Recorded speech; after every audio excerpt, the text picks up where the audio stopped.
Friends, यहाँ पर आप देख सकते हैं कि मैंने यहाँ पर ये R100 की एक और रजिस्टर लगा रही ताकि इसकी आउटपुट करंट जो है वो 2 एम्पेयर हो जाए।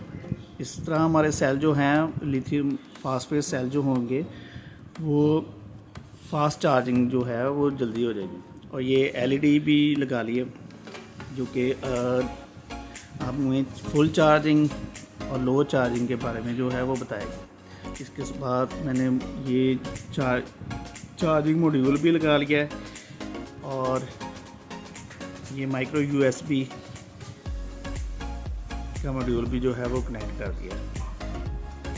फिर उसके बाद ये मैंने 1S BMS का यूज़ किया है यहाँ पे बैटरी की प्रोटेक्शन के लिए। ये फास्ट चार्जिंग के लिए TP 5000